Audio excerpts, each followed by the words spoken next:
7 heures passées de quelques minutes, sur le tarmac de l'aéroport international de Ndjili, l'équipe de pilotage et toute la suite qui accompagne le pape investit les lieux, prête pour l'embarquement. Bagages rangés, tout est déjà au point pour le départ du Saint-Père. C'est un dispositif sobre et restreint qui précède l'arrivée du pape à l'aéroport. Juste un échantillonnage requis pour accompagner dans la sérénité le départ du pape François. Vient alors le tour des officiels et autres acteurs socio-administratifs qui arrivent à tour de rôle, suivant l'ordre établi par le protocole. L'instant est empreint de beaucoup d'émotions. Le plus heureux de tous, le président de la République, Félix-Antoine Tshisekedi Tshilombo, qui a gagné son pari. Installé au salon du pavillon présidentiel, le chef de l'État est venu accompagner son invité de marque et père spirituel d'une multitude de chrétiens. Arrive enfin le cortège du Saint-Père, accueilli à l'entrée du pavillon par le chef de l'État.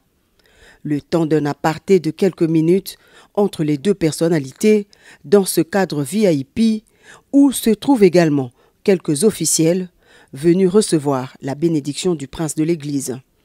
Suivra alors la cérémonie d'au revoir, agrémentée par la fanfare de la garde d'honneur. Heureux qui, comme le pape François, a effectué un beau voyage, pourrait-on lire visiblement du visage du Saint-Père.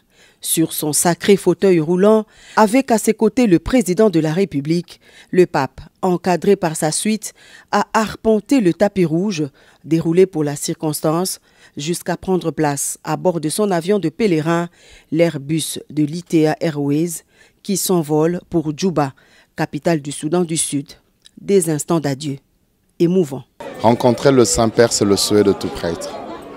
Et le voir, quelqu'un de grand, si grand comme lui, mais en face, il est tellement simple que vous êtes déconcerté quand vous le rencontrez. C'est un modèle de l'autorité, un modèle de la responsabilité. C'est une bénédiction pour notre pays et spécialement le pape 38 ans après. C'est une très grande bénédiction. Nous sommes sûrs qu'il a entendu les cris, il a entendu les discours du président, il a lui-même suivi les témoignages. Par ses prières, nous pensons que nous allons trouver gain de cause. Nous disons un grand merci au président de la République. Et le Seigneur le protège, lui donne beaucoup de bénédictions, de courage, de protection surtout et de paix.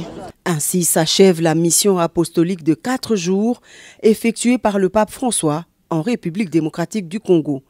L'on retiendra pour l'essentiel le message interpellateur du pape François adressé à toutes les catégories sociales qu'il a rencontrées, lequel s'est cristallisé autour des valeurs de l'humanité, du pardon, de la justice et de la réconciliation, base d'un renouveau spirituel pour un Congo réunifié. D'un renouveau spirituel pour un Congo réunifié. Aux jeunes, ensuite à ceux qui nous encadrent spirituellement. Nous pensons qu'il y avait un avant et qu'il y aura sur tout le plan un après de la visite du pape François qui nous a véritablement marqué, que ce soit pour ceux qui devaient avoir des âmes raffermies ou pour ceux qui attendaient d'avoir un allié pour tous les combats auxquels la République démocratique du Congo doit faire face. À quel après faites-vous référence? Hier, par exemple, il a interpellé de manière claire les prêtres sur la nécessité pour eux de ne pas faire comme les autres. Il a fait les débats de la société congolaise parce qu'il a interpellé un peu plus tôt les jeunes en parlant d'être vigilants sur ce qui concerne la corruption. Heureusement que sur ces terrains, nous sommes déjà au front avec notamment l'IGF et tous les services de contrôle qui sont mis en place. Il a interpellé les Congolais sur ce que nous sommes, un pays diamant, nous sommes des diamants, donc la responsabilité que nous avons par rapport à cela. Mais il a aussi dit, retirez vos mains de la RDC et de l'Afrique en s'adressant à toutes ces puissances impérialistes qui pensent continuer d'asservir le continent africain, mais aussi à tous ceux qui, en ce moment, excellent dans la violence à l'est de la RDC. Nous pensons qu'on ne pouvait pas attendre mieux du souverain pontife, tout en sachant qu'il nous a toujours mis dans ses prières avant comme après la visite. Donc satisfecit total. J'aimerais que les Congolais les disent comment ils l'ont ressenti, mais nous pensons que ce serait mauvais de nous jeter des fleurs, mais nous pensons que le président de la République, comme le Premier ministre, c'est à eux que nous devons rendre les mérites de toutes ces vies. Aujourd'hui, nous sommes venus accompagner le retour du pape François qui nous a fait l'honneur de venir nous visiter pendant plus de 3 jours.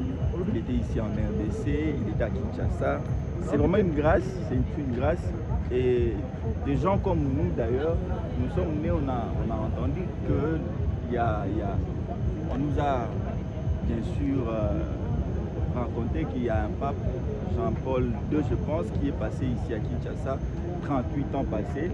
Mais en ce jour, aujourd'hui, nous avons cet honneur de vivre cela et de voir le pape Jean-Paul François, je voulais dire François Ier, qui est venu ici à Kinshasa nous visiter. C'est vraiment un honneur pour nous d'abord, Congolais, et aussi pour réconforter ceux qui sont en l'Est, en ce moment en train de vivre le bruit des armes qui sévit à l'Est de la République. Voilà un peu ce que nous pouvons dire par rapport à ce que nous sommes en train de faire ici.